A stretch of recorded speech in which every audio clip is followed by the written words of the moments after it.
Hey everybody, welcome back to class 5 of mdo204. In this class we're going to focus on the shader tree and look at how we can dial in the black glass texture for our fractured shards, and we're going to dial this in and get it looking the way we want it to look. But before we do that, I just wanted to cover a few things that were brought up in the forums and explain them a little bit further so everyone understands what's happening and why it's happening. One of the questions that was raised in the forums was about the way that the light hits an object and why it was creating these weird triangle shapes. So here I have a scene with a simple sphere and a light. This is just the default setup, and I shift clicked to bring in a sphere. So if we look at this sphere, we can see that it's only being lit by one side. So here in the render tab, I'm going to make sure that global illumination is turned off. That way our backdrop isn't lighting our scene. And I'm going to zoom in here really close, and you'll notice that we're getting these triangle shapes here that are kind of cutting out of our shadow here and coming into the light area. And you'll see these all throughout our model, and it's a weird anomaly, and that shouldn't be happening. So why does that happen? Well, if we zoom out far enough, we don't see them. But I just wanted to explain what's happening with that. And that's basically because of our directional light. So if we come over here to the directional light, one of the things that we can do is change the spread angle. It'll smooth out that fall off just a little bit more. And if we zoom in now, super close,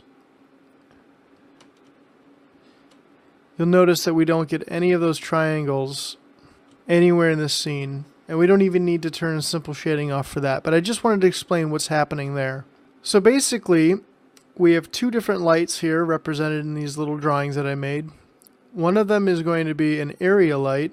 So this area light is going to cast light off in every direction, exactly like the sun would do. Our directional light is only going to shoot light out in one direction. But the directional light itself has a spread angle. You can think of these as the barn doors that are actually used on on-set movie lights. Basically what it does is it helps the calculation of where these rays are coming from this directional light. If we were to split this in half, we'd only have 180 degrees in this circle. And basically what's happening, if we set it to 180 degrees, it's going to come every angle from the plane that is casting the directional light. So if I'm looking at this in Modo, we can see our directional light has this plane here. So if I begin to spin this around, you can see how the directional light behaves. We've simply come in and set this to 180 degrees to make sure that whatever angle that this plane is at, rays are coming infinitely from this plane at 180 degrees. If we set this anywhere from 0 to 360, it's basically doing the same thing, and technically it'll give us good results, but if we set this to 180 degrees, it's a lot easier for rounded geometry to calculate how that light is hitting it and the fall off of it. So I just wanted to explain that if you guys have seen that in the forums. And I wanted to explain one other thing as well. So what I'm going to do here is apply M for material, and I'm going to call this fall off. And I'm going to come over to my render so we can see what's happening. And in my fall off material, I'm going to add a gradient. And I'm going to have my gradient go from red to blue. And just so we can see this better, I'm going to turn our ambient light intensity to 1. And ambient light basically gives light across the whole scene evenly. So I'm going to come back to the gradient, and I'm going to change it from incidence to distance to locator. And let me just make this smaller. Zoom in here so we can see this a little bit better. Select the locator and just move it to the side here. So now you can see that we have really nice fall off between red and blue.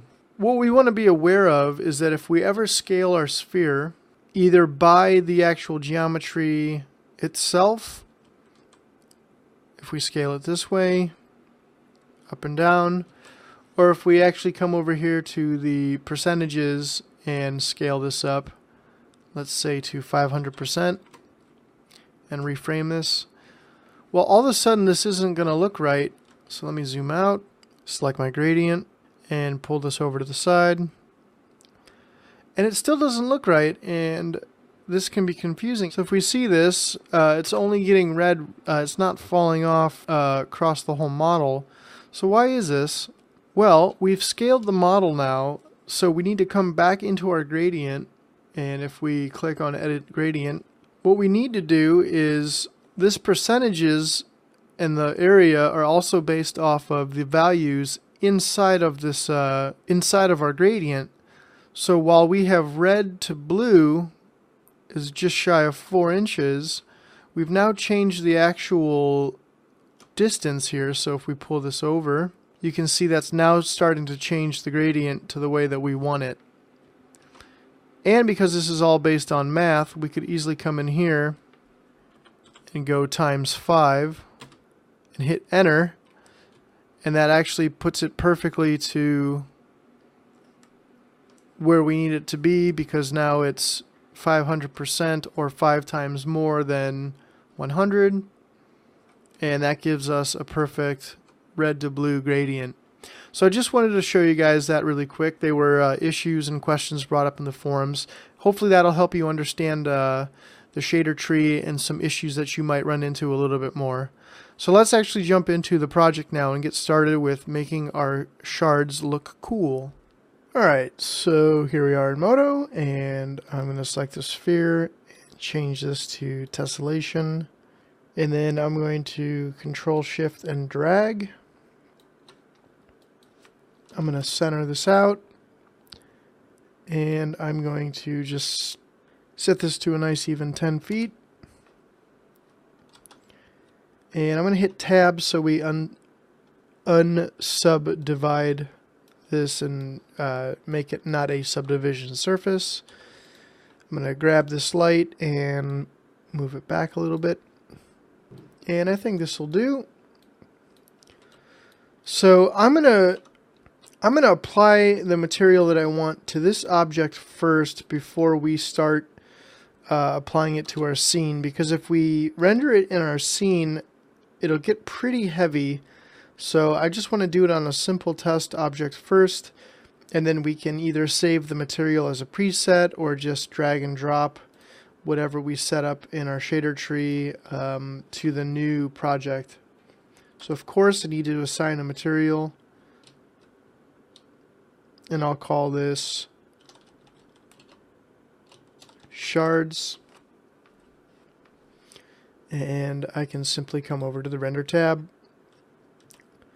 frame it up, and now we see I have this, a material assigned to it. I'm going to come into the background and change this to constant, and shift and click and drag that down, and come to render, global illumination, and turn that off, because that's basically what we had in our other scene.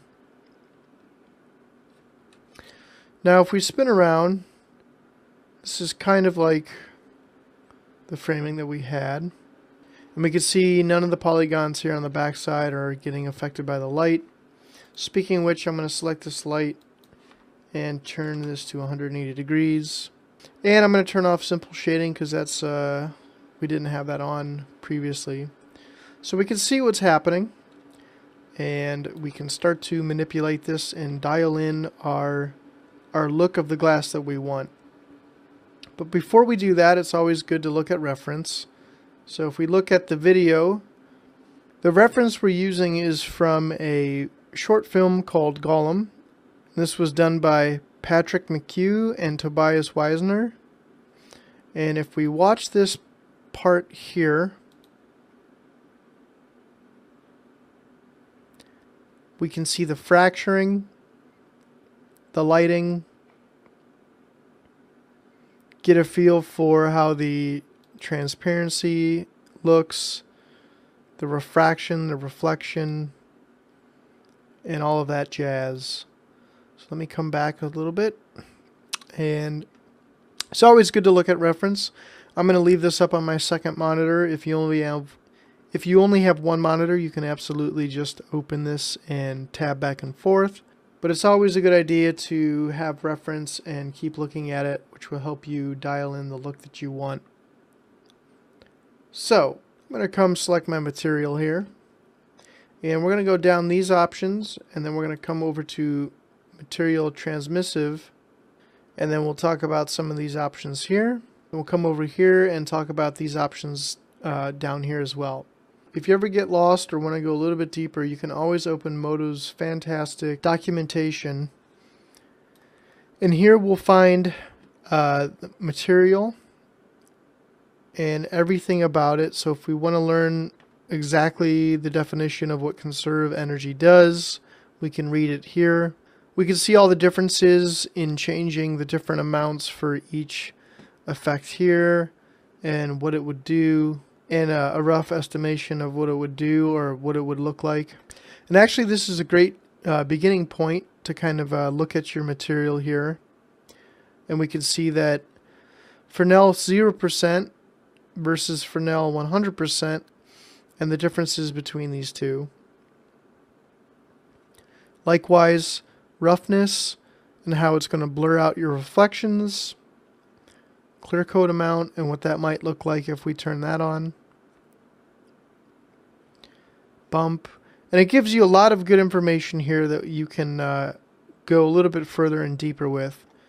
So I always recommend going through the mdo documentation, because it really helps us understand what mdo is doing with all these different settings that we can use. So one thing I know that I want to do is turn up my specular amount quite a bit. I'll just turn this up to 80.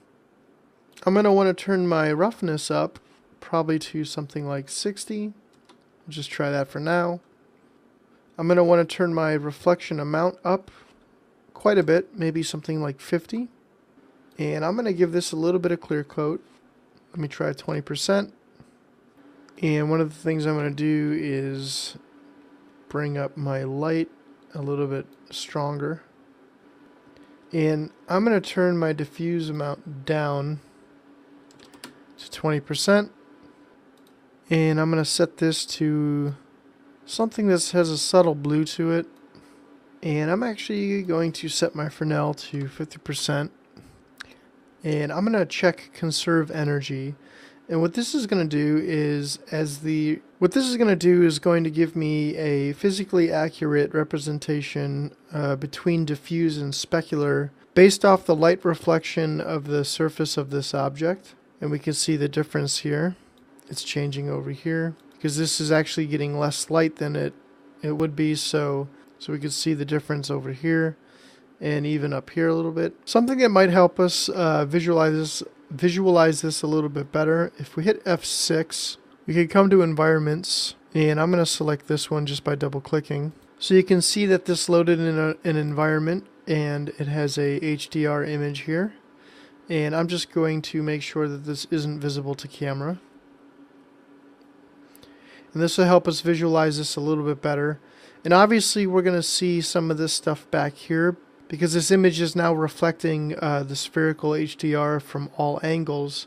But this will help give us a feel of what it is we're doing and what the changes are that we're making. So I'm going to come back to material, and you'll notice that we have reflectance amount at 50%. If we were to put this at 100%, it's going to be reflecting the environment a lot stronger. And we can actually change how sharp these reflections are. If I click blurry reflection, it's going to blur out those reflections quite a bit. Now if you check blurry reflection, the thing that's going to change how blurry your reflection is going to be the roughness. So if I come over here and pull the roughness down 2%, you can see that we're getting a little bit sharper of an image. If I were to even put this at 0.05%, you can see that it's now a little bit sharper. And this is very touchy here. So let's just go 1%. That's kind of nice, kind of like that. But obviously I'm going to pull this back down to 50% because we don't want it to be completely reflective like that. Like I said earlier, it's always good to keep an eye on your actual reference here, what we're trying to do. So right now we need some transparency. So I've set my diffuse, my specular amount. Conserve energy is helping us keep a physically plausible balance between diffuse and specular. I've set my reflection amount. I've checked blurry reflections and then changed the roughness to kind of bring it back so it's not as rough. And I'm going to come back to the surface normal tab down here in a second. But I'm going to come over to material transmissive. Now I can dial in my transparent amount, and I'm going to start with something pretty high like 80%. And actually I'm just going to put it to 100% just to see what this looks like if it's completely transparent. And keep in mind, wherever your mouse is, it will start to draw there first. So if we want to just mouse over some of these areas here in the reflections, it will help render those first down here. So we can use our mouse and where it's hovering to help dial in some of these renders a little bit quicker where we want to double check. And actually I think I might leave it. I like these really bright specular hits that are happening when it reflects the bright areas in our scene. So I think I might leave that. I'm going to change a few other things here.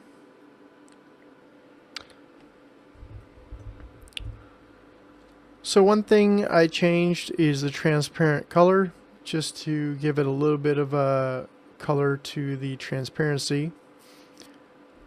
So I'm going to come to refractive index, and this is going to control how the light actually bends through this object.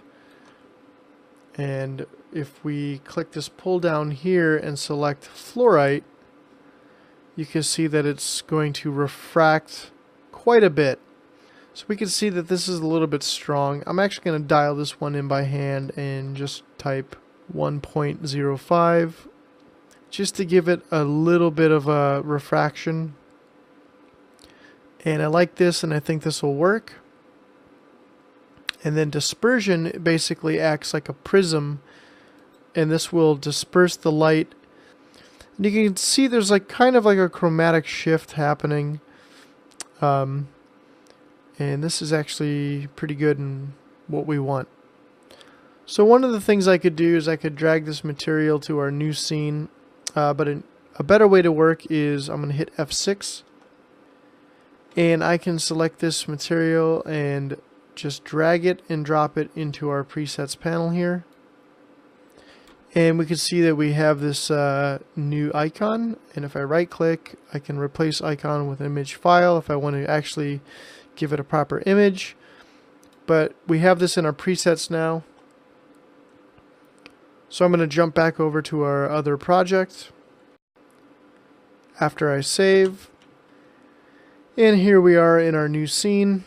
Just to show you a few things that I did. I updated the animation and simulation to be a little bit different. So this is what we have now. Kind of like these shards a little bit better. So if we come into our render tab, I basically selected everything and just gave it a base material. If I hit F6, I can simply drag and drop this into the new material now. And you'll see that we have this new material. And all I did was add a new environment and just turned it off. We don't necessarily need our star layers right now. There's two things that I did add to this render outputs, and that's reflection and shading and specular shading. If we come over here and take a look at this, we'll be able to actually divide this out of our beauty so we can dial this down if we needed. And then I also did that with our reflection, with our specular shading output. But I want you to notice the alpha, and we do have transparency here. And this will work if we just put this on top of stars. It won't actually refract the stars, but I'm not worried about that right now. This will work just fine. And I wanted to leave it that way so we got some of these really cool highlight speculators from the HDR that we had. One other thing that I might want to do to give this a little bit of bring this into the world a little bit more is come to this shards right here, and I'm going to add a noise texture. And if we come over here and click current layer overlay, we'll be able to see this, and I'm just going to dial this in a little bit, play around with these numbers, play around with the scale, maybe something like this. So right now this is set to diffuse color, so it's overriding everything. But what I want to do is I'm going to set this to bump. So come down to surface shading and select bump. And all we need to do, basically this is just showing us a matte overlay. We can come over here and uncheck current layer overlay.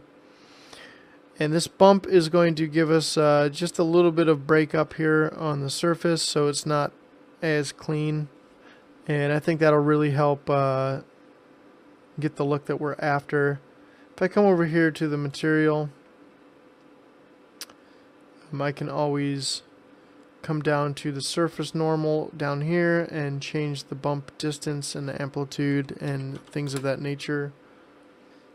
That's going to be way too much, so I'm going to go 0.75, and something like that might be good. So once we have this all set up, we have our different render outputs that we've added. We've applied the shard material and added a noise texture to be the bump, which I think will help. So now we can come over to render animation. Make sure you, under Save As, click and hold and choose Layered Images. Hit OK. And wherever we decide to put this, just choose the file type, which I'm going to choose 16-bit EXR. Give it a name, and then hit Save, and it'll render this out for you. So I hope you guys enjoyed this class. Can't wait to see what kind of materials you come up with for your shards in the forums. Love to see your work, and I'll see you guys in the next course. I think it's going to be fun. We're going to set this up and composite it and bring it to final inside of Nuke. Alright guys, take care, and I'll see you soon. Bye-bye.